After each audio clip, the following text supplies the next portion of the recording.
in the heart of Florida, in 1998. A peaceful suburban home became the stage for a massacre that would haunt the state for decades. A mother and her 3 innocent children, brutally slain in cold blood. The man responsible, a war veteran, a boyfriend, someone they trusted.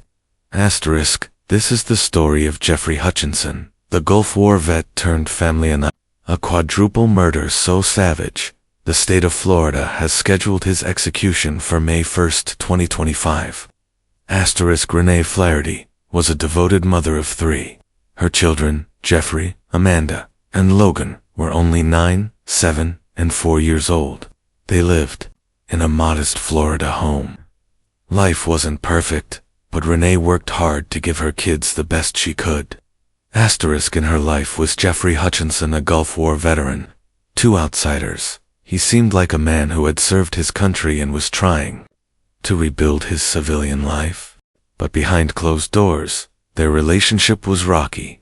Arguments were frequent. Something was boiling under the surface. Asterisk, no one could have imagined how far that tension would go. Until one night in 1998, when everything fell apart. Asterisk, on that fateful night, neighbors later recalled hearing shouting from inside the Flaherty home. Then silence. A heavy, dreadful silence. Jeffrey Hutchinson left the house after one of their usual arguments, but this time, he came back. And he didn't come back to talk. Asterisk, armed with a 12-gauge shotgun, Hutchinson entered the house and unleashed unimaginable horror. One by one, Renee, Amanda, Logan, and Jeffrey were shot at close range. No one survived. When police arrived, they found a bloodbath. The children's bodies were scattered in different rooms. The brutality was overwhelming, even seasoned. Officers were shaken. The evidence against Hutchinson quickly piled up. Investigators found gunshot residue on his hands. More chillingly, tissue from one of the children was discovered on his clothing. But perhaps the most damning evidence came from a phone call. Just after the murders, someone dialed 911 and confessed. The voice on the call was later identified. By 2 of Hutchinson's friends, they swore it was him. Asterisk, when confronted, Hutchinson denied everything. He spun a bizarre tale that 2 masked intruders had entered the house and murdered his girlfriend and her kids. But nothing supported that claim. There was no sign of forced entry. No other DNA. No masked men. Just him. Asterisk, in court, prosecutors painted Hutchinson as a man driven by rage. They argued that the argument with Renee pushed him over the edge. He didn't just want to hurt her, he wanted to erase everything connected to her. Despite his military background, despite his denial, the jury didn't buy his story. He was found guilty on all counts. For murders, the sentence, death. Asterisk, over the years, Hutchinson filed appeal after appeal, insisting he was innocent. But each time, the courts upheld his conviction. And finally, after more than 25 years on death row, the state of Florida has set the date May 1, 2025. The end of the road. Asterisk, Renee Flaherty and her 3 children were laid to rest together. A single casket held Amanda and Logan, side by side, to young lives that barely began. Jeffrey, the oldest, was given his own. A mother's life, a family's future, ... erased in one night. Asterisk, there's something uniquely chilling about family murders, because they're not random. They're not the work of strangers. They're committed by someone who shares a dinner table, someone who knows the kids' favorite cartoons, someone who is supposed to protect. The Hutchinson case reminds us that monsters don't always come from the outside.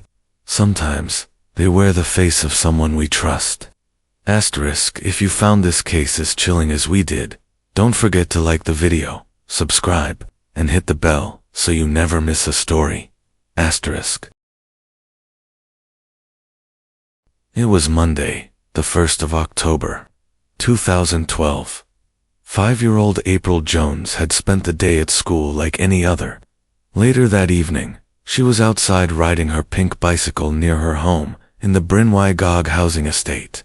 Her parents, Coral and Paul, allowed her to stay out just a little longer because she'd been especially well behaved that day. Around 7 p.m., April was seen getting into a gray or light-colored Land Rover. Witnesses, including a friend she had been playing with, said she went willingly. That was the last time anyone saw her alive.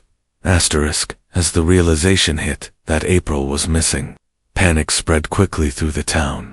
Police were called immediately. Residents flooded the streets. Within hours, hundreds of people were out searching through forests, along rivers, and over hills. This was no ordinary search. It became the largest missing person investigation in Welsh history, and the country watched in horror, hoping and praying that little April would be found alive. But behind the scenes, police already had a suspect in mind. Asterisk, Mark Bridger, a 46-year-old local man. He lived just a short walk away from April's home. He was known around town and had even spoken to April's family on occasion. Bridger was arrested the very next day on suspicion of child abduction. He told police a strange story, that he had accidentally hit April with his car, that he couldn't remember what happened next, that he was in a state of panic, heavily intoxicated, and blanked everything out. He claimed it was a tragic accident, but the evidence investigators uncovered in the days that followed would prove that this was no accident. It was something far more sinister. Asterisk. Bridger's cottage was sealed off and examined inch by inch. Inside, forensic teams made a chilling discovery. They found traces of April's blood on the living room carpet, the hallway floor, and even on a fireplace hearthrug. There were also tiny fragments of human bone, later identified as belonging to a child in the wood burner. Even more disturbing, on his computer, Bridger had downloaded dozens of indecent images of children, some digitally altered to resemble April herself. He also had violent pornographic content and documentaries about serial killers. To police, it became clear Mark Bridger had not panicked. He had planned. He had a disturbing fascination with young girls, and the evidence strongly pointed to one horrifying truth. He had abducted, assaulted, murdered, and then tried to dispose of April's body by burning it in his fireplace. Asterisk. And still, he never told anyone where April's remains were. Asterisk. For April's family, this silence was unbearable. Coral and Paul Jones clung to hope at first, hoping their daughter would walk through the door, or be found wandering in the woods. But as the evidence stacked up, that hope turned to despair, and then grief. They faced the unimaginable pain of accepting their daughter's death, without being able to lay her to rest. And to this day, April's body has never been recovered. Asterisk. The trial of Mark Bridger began in April 2013 and lasted over a month. The jury heard about his sickening internet searches, the DNA evidence, and the deliberate attempts to cover up his crime. Bridger continued to claim he had no memory of the incident. He denied sexually assaulting April, despite the overwhelming circumstantial evidence. The judge was He called Bridger a pathological and manipulative liar, stating that he had killed April for a sexual motive and taken calculated steps to destroy all traces of her. In May 2013, Mark Bridger was found guilty of abduction, murder, and perverting the course of justice. He was sentenced to life imprisonment, with no possibility of parole. He will die behind bars. Asterisk. But even with Bridger imprisoned, justice felt incomplete. April's family had no grave to visit, no body to bury, no answers, just an endless aching silence. And yet, amid the darkness, there was light. The people of Machynlleth refused to let April's memory fade. They rallied together, creating a legacy in her name. The family launched the April's Legacy campaign, which focuses on child safety, especially online protection, in an increasingly digital world. They also helped push for changes in the law, stronger measures against offenders who withhold the location of victims' remains, a principle often referred to as April's Law.